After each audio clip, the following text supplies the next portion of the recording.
Discipline చేస్తున్నాడు ఇశ్రాయేల్ ప్రజల్ని. నా మాట చెవున పెట్టటం లేదు. అస్తమానం పిల్లలు మన మాట వినకపోతే మనకెంత బాధేస్తది. రిస్క్ అయిపోతది పిల్లల్ని పెంచటం. దేవుడు కూడా అలానే ఫీల్ అవుతున్నాడు. ఇశ్రాయేల్ ప్రజలు నా ప్రజలు. నేను కోరుకున్న ఇశ్రాయేల్ ప్రజల్ని, నా జనము, నా వంశము. నా మాట వినటం లేదిప్పుడు. ఎన్నో మేళ్ళు చేసినా, గద్ద రెక్కల మీద మోసినట్టు మోసినా, అయినా నన్ను మర్చిపోతున్నారు. మళ్ళీ కీడులో పడిపోతున్నారు. అయ్యో! వాళ్ళకి కీడొస్తదేమో, అయ్యో! వాళ్ళకి శాపం వస్తదేమో. శాపం నుంచి నేను విడిపించాలనుకుంటున్నా ఇర్మియా, వెళ్ళి వాళ్ళకి చెప్పు, మళ్ళీ తిరిగి నా యుద్ధకు రమ్మను అని. 9వ వచనంలో మరి యెహోవా నాతో ఇలాగ సెలవిచ్చెను, యూదా వారిలో యెరూషలేము నివాసుల్లో కుట్ర జరుగునట్లుగా కనబడుచున్నది. కుట్ర చేస్తున్నది ఇక్కడ ఇర్మియా గారి మీద. మీకా గారు కూడా ప్రవచిస్తున్నారు ఈ విషయంలో. ఏమని చెప్తున్నారు? జనులు ప్రధానులు లంచాలు పుచ్చుకొని తీర్పులు తీరుస్తారు. యాజకులు కూలికి బోధిస్తారని, ప్రవక్తల ద్రవ్యం కొరకు సోది చెప్తారని. అయినా కూడా వాళ్ళు యెహోవాను ఆధారం చేసుకుని, యెహోవా మన మధ్య ఉన్నాడు కదా, ఏ కీడును మాకు రాదని చెప్పుకొందురు. అంటే చేసే పనులు చేస్తూనే, ఇష్టానుసారంగా జీవిస్తూనే దేవుడు మాతో ఉన్నాడు అనుకుని భ్రమపడ అది భ్రమపరచు ఆత్మ. ఈనాడు కూడా అనేకుల్ని ఏలుతుంది అది. ఇష్టం వచ్చినట్టు జీవించటం, ఇతరుల్ని ద్వేషించటం, ఇతరులంత పడదు, ప్రేమ అసలే ఉండదు. వాళ్ళకి చేతొచ్చింది ఏదో అరాకొరా చేసేసి దేవుడు మాతో ఉన్నాడు, దేవుడు మా ప్రార్థన వింటున్నాడు, దేవుడు మాకు మేలు చేస్తాడు, ఈ భ్రమలో ఉండిపోతున్నారు. కాబట్టి ఆ విధంగా భ్రమపడుతున్నారు. ఇంకా 10వ వచనం చూస్తే, ఏదైనా వాళ్ళ మాటలు విననొల్లకపోయినా తమ పితరుల దోషక్రియలు జరప తిరిగి ఉన్నారు. వాళ్ళ పితరులు ఏదైతే పాపం చేశారో అదే పాపం వాళ్ళు చేస్తున్నారు. పితరులు నడిచినట్లుగా నడుస్తున్నారు. అదే కదా, పితృపారంపర్యమైన మీ వ్యర్థ ప్రవర్తనను అనుసరించొద్దు అని చెప్పినాడు దేవుడు. అది అనుసరిస్తున్నారు వాళ్ళు. పితృపారంపర్య వ్యర్థ ప్రవర్తన, వ్యర్థంగా ఆరాధిస్తున్నారు, వ్యర్థమైన దేవతలను చేసుకుని ఆరాధిస్తున్నారు. వాళ్ళే చేశారా? అదే. మా తాత ముత్తాతల కాలం నుంచి మేము ఇదే నమ్ముకుంది, ఇదే నమ్మకం మాకు ఉండాల.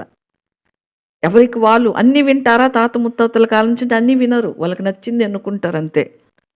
అందుకే దేవుడు అన్నాడు, వారి దోషము భరించలేకపోతున్నా. అప్పటి నుంచి ఇవే జరుగుతున్నాయి, తరతరాలు శాపమైపోతున్నారు. తరతరాలుగా శాపం వాళ్ళని వెంటాడుతూ ఉంది. అన్ని దేవతలను పూజించుటకు వాటిని అనుసరిస్తున్నారు. ఎందుకంటే సహాయం చేయలేవయ్యా, నేను సహాయం చేసే దేవుణ్ణి, మీరు అన్ని దేవతలు పూజించబాకండి, బొమ్మలకి మొక్కబాకండి అంటే వాళ్ళు నన్ను అర్థం చేసుకోవట్లేదు. అది దేవుని బాధ. పితరులతో నేను నిబంధన చేసిన ఇశ్రాయేలు యూదా వంశస్థుల్ని నేను భంగం చేసి ఉన్నారు నన్ను, నా మాటల్ని అని చెప్తా ఉన్నారు. యెహోవా కాబట్టి 11వ వచనంలో యెహోవా ఏమంటున్నాడంటే, తాము తప్పించుకొన జాలని కీడు వారి మీదకి రప్పించబోతున్నా. వారు నాకు మొరపెట్టిన నేను వారి మొరను వినకుందును. ఎట్లంటాడు? దేవుని స్వరము దేవుని ప్రజలు వినకపోతే వారి స్వరం దేవుడు ఎలా వింటాడు? ఇప్పుడు నేను దేవుని మాట పెడచెవి పెడుతూ, నువ్వు చెప్పింది నేను వినను ప్రభు, నేను చెప్పిందే విను అంటే ఎందుకు వింటాడు దేవుడు? ఆయన దేవుడు, మనకు తండ్రి, మన మీద అధికారి, మన యజమానుడు, మన కోసం ప్రాణం పెట్టిన దేవుడు. ఆయన చెప్పినట్టు నేను చేస్తే నేను అడిగింది ఆయన ఇస్తాడు. అది చెప్పేది ప్రభువారు. మన మాట వినకుండా మన ఇష్ట మార్గంలో, మన సొంత మార్గాల్లో పోతూ, ప్రభా నా మొర విను, నా మొర వింటావులే అనుకుంటే అది భ్రమపరచాత్మ. నేను వినను అంటున్నాడు దేవుడు. కొన్ని మాటలు కఠినంగా ఉంటాయి, మనకు వినటానికి కఠినమే. అందుకే ఇర్మియా 15:2 అంటే, మేము ఎక్కడికి పోతాం వారని అని నిన్ను అడిగితే ఇర్మియా నీ వాళ్ళతో చెప్పు. యెహోవా ఏం చెప్తున్నాడంటే, చావునకు నియమింపబడిన వారు చావుకి, ఖడ్గానికి నియమింపబడిన వారు ఖడ్గానికి, క్షామమునకు నియమింపబడిన వారు క్షామానికి, చెరకు నియమింపబడిన వారు చెరకు. దేవుడు కొంతమందిని చావుకి, కొంతమందిని చెరకు, కొంతమందిని ఖడ్గానికి, కొంతమందిని క్షామానికి నియమించినాడు. ఆ మాట చెప్పు. ఆ మాట వింటం లేదు వాళ్ళు, ఒక్కరు కూడా వింటం లేదు. అందుకే దేవుడు చెరకు పంపించినారు. అందుకే 12వ వచనం, యూదా పట్టణస్థులు యెరూషలేము నివాసులు పోయి తాము ధూపార్పణం చే దేవతలకు మొరపెడతా ఉన్నారు. కానీ వారు ఆపత్కాలంలో వారికి ఏమాత్రం రక్షించలేవు. అవి రక్షించలేవయ్యా. మీకు నచ్చిన బొమ్మ చేసుకొని అక్కడ పెట్టుకొని మీరు మొక్కుతున్నారు. అది చెప్తే మీరు వినరు. నేను కదా మీ తండ్రిని, నేను కదా సృష్టికర్తను. నాకు మొరపెడితే నేను మీ ప్రార్థన వింటే మిమ్మల్ని బాగు చేస్తా, మీకు క్షేమం ఇస్తా. అవి వినవు, అనవసరంగా టైం వేస్ట్ చేసుకుంటున్నారు. అది ప్రభువు ఆపేయేదే. అవి రక్షించవు కదా, ఎందుకు వెంటబడుతున్నారు? అది ప్రభువారు చెప్పేది. అందుకే మనం యెషయా గ్రంథంలో ధ్యానించుకునేటప్పుడు కూడా మనం ధ్యానించుకున్నవి నోరుండి అవి పలకవు అని. కాబట్టి మనం ఆ విధంగా ప్రభువు వాక్యాన్ని వినకపోతే దేవుడు బాధపడతా ఉన్నాడు. నేను చాటుకు పోయి ఏడుస్తా అంటా ఉన్నాడు దేవుడు. ఇంకా యూదా, నీ పట్టణముల లెక్క చొప్పున నీకు దేవతలు ఉన్నాయి కదా, యెరూషలేము నివాసులారా, బయలుదేవతకు ధూపం వేయాలని మీ వీధులు లెక్క చొప్పున లజ్జాకరమైన దాని పేరిట బలిపీఠాన్ని స్థాపించినారు.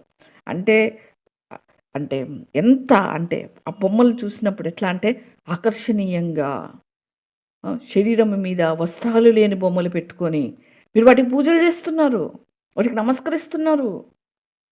ప్రభు అట్లా వద్దంటున్నాడు. నేను పరిశుద్ధుని, నాలాగా పరిశుద్ధంగా. ఎవరైతే పరిశుద్ధతను ప్రేమిస్తారో వాళ్ళు మాత్రమే ప్రభు దగ్గరకు వస్తారు, పరిశుద్ధ దేవుని దగ్గరికి. అమ్మో మేము అంత పరిశుద్ధతలో ఉండలేము, అమ్మో మేము ఆజ్ఞలు పాటించలేము, అమ్మో ఆ దేవుని దగ్గరికి వస్తే మేము అవన్నీ చేయలేము, అంత నిక్కచ్చగా మేము ఉండలేము అనుకున్న వాళ్ళు రారు. అంతే. ప్రభు పరిశుద్ధుడు, నీతిమంతుడు, ఆయన నీతిని ప్రేమించేవాడు, ఆయన మంచితనాన్ని కోరేవాడు, ఆయన ప్రేమను పంచేవాడు. అది ఇష్టపడే వాళ్ళు వస్తారంతే. కాబట్టి కావున నీవు ఈ ప్రజల నిమిత్తము ప్రార్థన చేయొద్దు అంటున్నాడు దేవుడు. అంత బాధేసింది ప్రభుకి. చెప్తే వినట్లేదు, మాట వినట్లేదు. నువ్వు అసలు ప్రార్థన కూడా చేయొద్దు. నువ్వు ఎందుకు వస్తావు? ఏడ్చేర్చి ప్రార్థన చేస్తావు. ఎందుకంటే యెరూషలేమును కళ్ళతో యెరూషలేము నాశనం చూసిన వాడు ఇర్మియా. అందుకే ఆయన కన్నీటి ప్రవక్త ఏడుస్తాడు. యెరూషలేము కాలిపోతుంది, నిప్పు పెట్టేస్తాడు నెబుకద్నెజరు. గోడలు కూలిపోయిన యెరూషలేము గోడలు. నిజంగా ఎంత ఆ బంగారంతో కట్టినాడు సొలొమోను గారు మందిరాన్ని. ఆ బంగారం అంతా తీసుకొని వెళ్ళిపోయినాడు నెబుకద్నెజరు. ఏది పట్టుకున్నా బంగారమే అన్నట్టుగా బంగారంతో సొలొమోను గారు మందిరం కట్టినాడు. ఏమి లాభం? బంగారంతో కట్టిన, వెండితో కట్టిన మన హృదయంలో బంగారు మాటలు వేసే మాట లేకపోతే ఆయన ఉండలేడు మన హృదయంలో కూడా. ఆ దేవాలయంలో ఉండలేడు, ఆ మందిరంలో ఉండలేడు. మందిరంలో గొడవలు, మందిరంలో కొట్లాటలు, మందిరంలో కలహాలు, మందిరంలో ప్రేమ ఉండదు, మందిరంలో ఏక మనసు ఉండదు, ఏకాత్మ ఉండదు, ఒకరికొకరుంటే ఒకరు తగ్గించుకోవటం ఉండదు. మందిరం మాత్రం అలంకరించుకొని ఉంటారు. మందిరం కట్టడం మంచిదే. చాలామంది మందిరపు పనులు అలా ఆపేస్తూ ఉంటారు. కొంచెం కట్టి ఆపేసి, మన ఇల్లు అయితే అలా ఆపుకుంటామా? మన ఇంటిని కొంచెం కట్టేసి ఆపెట్టుకొని దుమ్ము ధూళిలో మనం ఎంతకాలం ఉంటాం? ఇల్లు కట్టుకునేవారు చక్కగా కట్టుకుంటారు. మరి దేవుని బిడ్డలకి ఎటువంటి ఆశ్రయపురాలు కడుతున్నాం, ఎటువంటి మందిరాలు కడుతున్నాం, ఎంతవరకు పని ముందుకు సాగిస్తున్నారు? దేవుని ఇంటి పనిని అలక్ష్యం చేయకూడదు. ఒకవేళ చేస్తే చక్కగా చేయాలి, చక్కగా జీవించి. ఎక్కడైతే సొలొమోను గారు చక్కటి ప్రార్థన చేస్తున్నాడు ఆ దినంలో యెరూషలేములో, ప్రభా నీ బిడ్డలు ఇక్కడికి వచ్చేవారంటే ప్రార్థన చేస్తే అయ్యా వారి ప్రార్థనను ఆలకించాలి అని ప్రార్థన చేసి మందిరాన్ని ప్రతిష్ఠిస్తే ఇశ్రాయేల్ ప్రజలు చెడిపోయినారు, తప్పిపోయినారు, పడిపోయినారు. ఆ మందిరంలో పరిశుద్ధత లేదు. మందిరంలోనే దేవుడికి ఇష్టం లేని పెట్టినారు. దేవాలయంలోనే అన్ని దేవునికి ఇష్టం లేని బొమ్మలు తయారు చేసుకుని అక్కడ పెట్టుకొని పూజిస్తూ ఇవే మా దేవుడు, వాటికి ధూపాలేస్తూ. ఎంత భయంకరం అటువంటి మందిరం. నాకెందుకు? ఉంటే ఎంత, లేకుంటే ఎంత. దేవాలయాలు, అటువంటి దేవాలయాలు నాకెందుకు? నేను నివసిస్తానా అటువంటి దేవాలయాలు అంటాడు ప్రభు. నిజంగా అంత భయంకరమైన, అందుకే అంత బాధ వేసింది దేవునికి. వాళ్ళ కోసం ప్రార్థన చేయొద్దు. ఎందుకు నీ టైం వేస్ట్ చేసుకుంటావు ఇర్మియా? నువ్వు చేసినా నేను వినను. వారి నిమిత్తం మొరపెట్టొద్దు, ప్రార్థన చేయొద్దు. వారు తమ కీడుని బట్టి నాకు మొరపెట్టినప్పుడు నేను వినను. నేను పిలువగా మీరు వినకపోయినారు, అందుకే మీరు పిలిచినప్పుడు నేను వినను అంటున్నాడు దేవుడు. ఎంతకు సహిస్తాడు ప్రభు? అంత పరిశుద్ధమైన దేవుడు, అంత అపవిత్రతను చూస్తూ ఎంతవరకు సహించుకుంటాడు ఆయన? కాబట్టి దేవుడు అంత దయగల దేవుడు, అంత కఠినం కావాలంటే ఎంత చెడు క్రియలు చేస్తుంటే ఆయన కనికరం గలవాడు, కృపచూపువాడు. ధర్మశాస్త్రం వినకుండా సామెతలు 28:9 ఏముందంటే, ధర్మశాస్త్రము వినబడకుండా చెవిని తొలగించుకునువా అని ప్రార్థన హేయమంట. దేవుని ఆజ్ఞలుగా ఇవ్వకుండా, దేవునికి ఇష్టంగా జీవించకుండా ప్రార్థన చేస్తూ ఉంటే దేవునికి అసహ్యం పుడుతుందంట. మాట విన్నరు, లోపలొకటి పైకొకటి వేషధారణ, మనుషులకు పడదు, కలహాలు. ఏమో ఆడోళ్ళు కూడా నిలబడి మాట్లాడుతూ ఉన్నారు. దానిపైగా వీడియోలు తీసి పెట్టడం, అన్యుల మధ్యలో దేవునామానికి అవమానం. ఆడవాళ్ళు స్త్రీలకు నిలబడేసి నువ్వు దిగు కిందికి, నువ్వు మాకొద్దు. ఎంత అసహ్యం అంటే చూడటానికి మనకి అసహ్యం వేస్తూ ఉంటే దేవునికి ఎంత అసహ్యం. అందుకే కొరింథీ సంఘానికి పౌలు గారు అందుకే రాసినారు, స్త్రీలు మౌనంగా ఉండాలి సంఘంలో అని రాసింది. అందుకే అటువంటి కలహాలే ఉన్నాయి. కొరింథీ పత్రిక మనం క్షుణ్ణంగా చదివితే అవి ఇప్పుడు జరుగుతూ ఉన్నాయి సంఘాల్లో. అక్కడికి పోయి ద్వేషించుకొని నువ్వు మాకొద్దు అని అక్కడ ప్రార్థన చేస్తే దేవునికి ఆ ప్రార్థన అంట హేయం. మనం కాదు వద్దని చెప్పాల్సింది. దేవుడు పంపించాలనుకుంటే పంపిస్తాడు. ఇశ్రాయేలు ప్రజలకు చేసిన దేవుడు ఈనాడు చేయడా? మొర్ర పెట్టాలి, ప్రభువా ఈ వ్యక్తి ద్వారా దేవునామకు అవమానమైపోతా ఉంది ప్రభువా, ఈ వ్యక్తి ద్వారా మాకు దేవునికి అప్పగించాలి వాళ్ళని, దేవుడే పంపించేసుకోవాలి వాళ్ళని. మనుషులు కలుగు చేసుకోకూడదు. మనుషులు కలుగు చేసుకొని ద్వేషించుకుని సమాధానం పోగొట్టుకుని కలహించుకుంటే ఆ ప్రార్థన అంటే దేవుడికి హేయము, వినడు. ఎందుకు శాపం తెచ్చుకోవాలి? ఎందుకు లేనిపోయింది?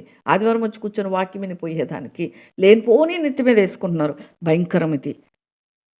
అందుకే దేవుడు అంటాడు 15వ వచనంలో, దుర్వ్యాపారం జరిగించిన నా ప్రియురాలకి, అంటే సంఘాన్ని ప్రియురాలు అంటాడు కదా ప్రభు, నా మందిరముతో ఏం నిమిత్తం? నీకేం పని నా మందిరంతో? మృక్కుబళ్ళ చేత ప్రతిష్ఠ మాంసం తినడం చేత నీకు రావాల్సిన కీడు నువ్వు పోగొట్టుకుంటావా? నువ్వు అనుకుంటున్నావా ఏదో నేను మొక్కుబళ్ళు చేసుకొని అది ఇది అర్పించి ఏదో బహుమానాలు ఇచ్చి ఏదో కానుకలు ఇచ్చి పేదవాళ్ళకు సాయం చేసి ఈ పుణ్యకార్యాలు పరలోకంలో చేయొచ్చు? హృదయ శుద్ధి కలవారు ధన్యులు, వారు దేవుని చూచెదరు. మత్తయి సువార్త 5వ అధ్యాయంలో హృదయాన్ని శుద్ధికి పెట్టుకోవాలి. అలాగైతే నీవు ఉత్సహించుదువు. దేవుడు అసహించుకుంటున్నాడు అటువంటివి. దుర్వ్యాపారం. అది చక్కని ఫలములు గల పచ్చని ఒలీవ చెట్టుని వాళ్ళు యెహోవా నీకు పేరు పెట్టినాడు. ఎంత మంచి పేరు పెట్టినాడు దేవుడు. గొప్ప తుఫాను ధ్వనితో దాని మీద మంట పెట్టగా దాని కొమ్మలు విరిగిపోవచ్చున్నాయి. దేవుడు చక్కని పేరు పెట్టుకున్నాడు ఇశ్రాయేలు ప్రజలకి. యెహోవా పేరు పెట్టుకున్నాడు, నా జనులు అని పేరు పెట్టుకున్నాడు దేవుడు. అయితే అదే దేవుడు ఏమంటున్నాడంటే, నా జనులు 2 నేరాలు చేసినారు. బద్దలై నీళ్లు నిలవని తొట్లను తొలిపించుకున్నారు. నీరు నిలవవు, దాంట్లో మేలు చేయని దాని కొరకు వెళ్తున్నారు. అందుకే గొప్ప తుఫాను ధ్వనితో కొమ్మలు విరిగిపోతూ ఉన్నాయి అని చెప్తున్నారు. ఈ దినాల్లో మనం చూస్తే దేవుడు మనకు హెచ్చరించేది మత్తయి సువార్త 3:10లో, ఇప్పుడే గొడ్డలి చెట్ల వేరు నుంచబడినది కనుక మంచి ఫలములు ఫలింపని ప్రతి చెట్టు నరకబడి అగ్నిలో వేయబడును. మనం ఫలాలు ఫలించకపోతే దేవుడు కూడా తండ్రి ఆత్మతో దేవుడు ఏమంటాడంటే, ఎందుకు ఫలాలు ఫలించట్లేదు? కొట్టేసేయండి అని చెప్తా ఉంటే, కుమారుని ఆత్మ కలిగిన ఆ దేవుడు ప్రాణం పెట్టిన ఆ ఆత్మ దేవుడు ఏమంటాడంటే, ప్రవ్వా కొంచెం కాలం ఉంచు ప్రవ్వా, కొంతకాలం ఉంచలే ప్రవ్వా, ఇంకొంతకాలం బ్రతికిని చూద్దాం ప్రవ్వా, దాంట్లో కొంచెం ఎరువేద్దాం, నీళ్ళు పోద్దాం, వాక్యం వినాలి అని. బాగుపడతారేమో వాక్యం విని.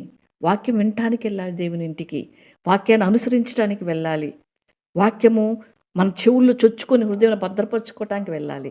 వేరే ఆలోచనలు ఏముండు, ప్రభు తప్ప ఏది మన కంటి ముందుకు రాకూడదు, ప్రభు తప్ప ఏది మన హృదయానికి అంటకూడదు.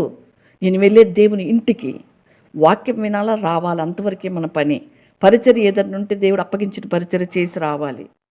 దేవుడు ఏది చెప్తే చేసి రావాలి. మిగతాది భారం ఉంటే, మందిరంలో ఏదైనా జరుగుతూ ఉంటే ఇంటికి వెళ్ళి ప్రార్థన చేయాలి భారం కలిగి. ప్రభా ఈ కార్యాలు నేనే చూడలేకపోతున్నానే తండ్రి, నువ్వు ఎలా చూడగలుగుతున్నావయ్యా అని ప్రభువుకి అప్పచెప్పాలి.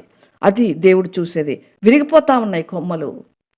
కాబట్టి దేవుడు వాటిని కట్టాలని కుమారుడు దేవుడు మన కోసం విజ్ఞాపన చేస్తున్నాడు.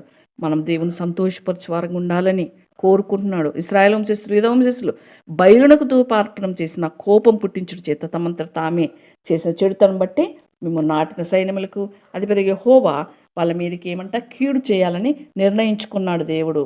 ఎందుకంటే నా వైపు తిరగట్లేదు, నేనేం చేయలేను, ఇంకా నా చేయి జారిపోయినారు అంట కదా పిల్లల్ని, నా చేయి జారిపోయినాడు, నా మాట వినటం లేదు, వదిలేస్తాం ఇంకంతే. కాబట్టి ఆ విధంగా ప్రభు దానిని యెహోవా నాకు తెలియజేయగా ఇర్మియాకు దేవుడి మాట చెప్పినాడు. నా కోపం పుట్టిస్తున్నారు వాళ్ళు చెడుతనాన్ని బట్టి. సైన్యములకు అధిపతి యెహోవా అంటే మిమ్మును నాటిన దేవుడు వాళ్ళని నాటినాడు, వాళ్ళు ఫలించాలని నాటినాడు. ఆ దేవుడు ఏం చెప్తున్నాడంటే, మీకు కీడు చేయి నిర్ణయించుకున్నా, నేను సహించలేకపోతున్నా మీ పాపాన్ని అని దేవుడు ఇర్మియాకి చెప్పినప్పుడు వాళ్ళ క్రియలను దేవుడు ఇర్మియాకి కనుపరిచినాడు, చూపించినాడు. చూడు వాళ్ళు ఏం చేస్తున్నాడు ఇర్మియా అని చెప్తా ఉన్నాడు. అందుకని ఇర్మియా 11 ఇది మనం ఇప్పుడు 19లో చూసినాం కదా. 19 మనం చూస్తే అయితే, నేను వదకు తేపడి సాధువైన గొర్రె పిల్లవలే ఉన్నాను, మనం చెట్టును దాని ఫలాన్ని నశింపజేద్దాం రండి, వాని పేరు ఇక జ్ఞాపకం చేయబడుకున్నట్లు బ్రతుకు వారిలో ఉండకుండా వారిని నిర్మూలన చేయడం రండి అని వారు నా మీద చేసిన దురాలోచన నేను ఎరుగుకుంటేనే.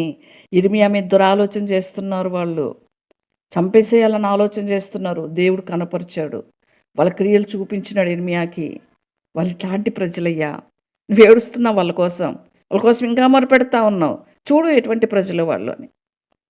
కాబట్టి 20 వచనంలో ఏమంటే, నీతిని బట్టి తీర్పు తీర్చుచు జ్ఞానేంద్రియములను హృదయమును శోధించేవాడు సైన్యములకు అధిపతి యెహోవా.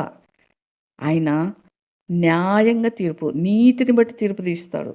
జ్ఞానేంద్రియాలైన జ్ఞానముతో కూడిన నేత్రములు, హృదయం పరిశోధించేవాడు మన దేవుడు. నా వ్యాజ్యభారము నీ మీద వేస్తున్నా ప్రభువా అంటున్నాడు ఇర్మియా. వారికి నీవు చేయ ప్రతిదండన నన్ను చూడని అని అప్పుడు అంటున్నాడు. అందుకే ఇర్మియా హృదయం కూడా కొంచెం కఠినం చేయడానికి దేవుడు వాళ్ళ ఆలోచనను బయలుపరిచినాడు ప్రభువారు. కాబట్టి ఆ విధంగా దేవుడు కొన్ని విషయాలు, కాబట్టి కావున నీవు మా చేత చావకుండానట్లు యెహోవా నామమును ప్రవచింపకూడదని చెప్పు. అనాథోతు వారిని గురించి యెహోవా ఇట్లని సెలవిచ్చినాడు. అనాథోతు వాళ్ళు మా గురించి ప్రవచించొద్దు అసలు. నువ్వు ఎప్పుడు కీడే ప్రవచిస్తావు, నువ్వు ఎప్పుడు మాకు మీకు ఇదవుద్ది, మీకు అదవుద్ది, మీరు చచ్చిపోతారు, దేవునికి లోబడండి, మీరు లొంగిపోండి, ఈ మాటలే చెప్తావు నువ్వు అసలు మాకు ప్రవచనమే వద్దు. తోసేస్తారు, చంపాలని చూస్తారు. ఇర్మియా గారిని నీళ్లు లేని బురదగుంటల బావిలో దింపుతారు. ఇటువంటి భయంకరంగా హింసించినారు ఇర్మియాని, ఎన్నో హింసలు పెట్టినారు. కాబట్టి అటువంటి పరిస్థితుల్లో దేవుడు తన భక్తుడిని కాబట్టి చెప్తాడు కదా ముందుగానే, నేను నీ ప్రాణానికి ఉత్తరవాదిని ఇర్మియా, నువ్వు భయపడొద్దు వాళ్ళకి నువ్వు భయపడ్డావా, వాళ్ళ బెదురు నీకు పెడతా జాగ్రత్త అంటాడు. నేను నీ ప్రాణానికి నేను ఉత్తరవాదిని, నేను కదా నిన్ను కాపాడుకుంటా. దేవుని బట్టి ధైర్యంగా ప్రవచించినాడు ఇర్మియా గారు. కాబట్టి ఈ విధంగా దేవుడు ఇర్మియాకి అనేకమైన విషయాలు బయలుపరిచినాడు. వచ్చే సంగతులన్నీ కూడా దేవుడు బయలుపరిచి ఇర్మియా హృదయాన్ని కూడా కఠినం చేసినాడు. అందుకే ఆ మాట అనగలిగినాడు ఇర్మియా. సైన్యమికత యెహోవా వారిని గురించి సెలవుచ్చింది మనగా, నేను వారిని శిక్షించబోతా ఉన్నా. వారు యవ్వనులు ఖడ్గం చేత చంపబడతారు, వారు కుమార్తెలు క్షామం వల్ల చచ్చేది చెప్పాను. కొంతమంది ఖడ్గానికి, కొంతమంది క్షామానికి దేవుడు, కొంతమందినేమో బానిసలుగా చెరకు అప్పగించేసినాడు దేవుడు. ఆ విషయం ఇర్మియాకి ప్రభు చెప్పినాడు, ఇర్మియాకి దేవుడు చెప్పినాడు. అందుకే ఇంకా 9వ అధ్యాయం 21లో భయంకరమైన విషయాలు ఇర్మియాకి దేవుడు చెప్తాడు. వీధులలో పసిపిల్లలు లేకుండా, రాజమార్గులు ఎవరు లేకుండా వారు నాశనం చేయడానికి మరణము కిటికీల గుండా ఎక్కుతూ ఉందంట, మన నగరంలో ప్రవేశిస్తూ ఉంది అని చెప్పుకుంటున్నారు. మరణము దగ్గరికి వచ్చేస్తుంది. ఎందుకంటే జీవితాన్ని రెక్లెస్గా జీవించటం, లెక్కలేనితరంగా జీవించటం, దేవుడిచ్చిన జీవితాన్ని ఇష్టానికి బతకటం, ఇచ్చలు కోరికలు నెరవేర్చుకోవటం, అసహ్యకరమైన కార్యాలు చేయటం, ఇవి చేస్తే మరణం కిటికీలకు ఎక్కుతుంది, చచ్చిపోతారు అని చెప్తున్నాడు దేవుడు. ఎందుకు బ్రతికి మీరు పాడేదిగా ఇతరులు పాడు చేస్తారు, మీరు రోగాలు తెచ్చుకునేదాకా చాలక ఇతరులకు రోగాలు తెచ్చి పెడతారు. పాపం వల్ల వచ్చే రోగం మరణం, అది దేవుడు అందుకే అంత శిక్షించినాడు. ఊరికే శిక్షించాడు ప్రభు. వారు 10 మందిని చెడగొడుతున్నారు, ఇంకో 10 మందిని నాశనం చేస్తున్నారు. అందుకే వారిని దేవుడు అంతటితో తుడుపు పెట్టేసినాడు. యెరూషలేము మొత్తం తుడుపు పెట్టేసినాడు దేవుడు. కడిగేసినట్టుగా మనం ఇల్లు కడిగితే మురికి ఎట్లా వెళ్ళిపోతుందో మొత్తాన్ని తుడిపు పెట్టేసినాడు దేవుడు. అంత బాధేసింది దేవునికి. ఒక్కరు కూడా నా మాట వింటంలా, అందరం తుడిపు పెట్టేస్తా, వేరే వాళ్ళని వీళ్ళు చెడిపోయకుండా, వారికి శేషం లేకపోవును. లాస్ట్ వచనంలో, నేను వారిని దర్శించు సంవత్సరం అనాతోతు కీడును వారి మీదకి రప్పిస్తా. అనాతోతులో కీడుంది కదా వారి మీదకి. అందుకే ఇర్మియా 5:9 అంటాడు, అట్టి కార్యములను బట్టి నేను దండింపుకుందునా, అట్టి జనం మీద నా కోపం తీసుకొనుకుందునా, ఇదే యెహోవాకు దేవుడు చెప్తున్నాడు ఇర్మియాకి. ఇర్మియా, వీళ్ళు ఇట్లా చేస్తున్నారు కదా, నేను ఎట్లా దండించుకుంటుంటా, నా కోపం ఎట్లా తీర్చుకోకుండా ఉంటా, ఇట్లా వదిలేస్తే లోకమంతా పాపమయమైపోతుంది. అందుకే వాళ్ళని తుడుపు పెట్టేస్తా, ఒక్కరు కూడా ఉండకూడదు. వీళ్ళ పాపం మానని ప్రజలు. అది సొల్యూషన్, అది దేవుడు చివరిగా కోరుకుంది. దేవుడు కోరుకున్న సొల్యూషన్, పాపం పోవాలంటే అందరు వెళ్ళిపోవాలి. ఎందుకంటే వాళ్ళు తప్పు చేస్తారు. 8:12 ఉన్నట్టు ఏ క్రియలు చేస్తారు, సిగ్గుపడవలసిన విషయాలు వాళ్ళు మాత్రం సిగ్గుపడరు, అవమానం నొందుతామని తోచనే లేదు, పడిపోయిన వాళ్ళు పడిపోతారు, వారు విమర్శించుకొని తొచ్చిల్లుదురని ఈ దేవుడు సెలవిస్తూ ఉన్నాడు. కొంతమంది చేస్తుంటారు, ఎంత అయితే అజ్ఞాన బుద్ధి లేని కంచరగాడిదలు వెళ్ళి అంటారు కీర్తనలో, మేము చేసిందే కరెక్టు, మేము మాట్లాడిందే కరెక్టు. దేవుడు ఎందుకే అంటూ ఉన్నాడు, లాభం లేదు. మీరు చెడిపోయి ఇతరులు చెడిపేస్తారు.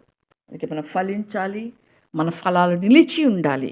యోహాను సువార్త 15వ అధ్యాయం మనం చదువుకుంటే మనం బహుగా ఫలించాలని ఆయన ఇష్టపడుతున్నాడు. అధ్యాయం ఎంత చదివితే బాగుంటుంది. ఆయన మనల్ని ఏర్పరచుకున్నాడు. ఆయనే మనల్ని మనం ఆయన ఏర్పరచుకోలేదు. ఇటువంటి శాపగ్రస్తమైన జీవితం తప్పించాడు. మనల్ని బట్టి ఇతరులు తప్పు చేయకూడదు, మనల్ని బట్టి ఇతరులు పాపం చేయకూడదు. మనం అనేకులకి దీవెనకరంగా ఆశీర్వాదకరంగా ఉండాలని ఆయన మనం కోరుకున్నాడు.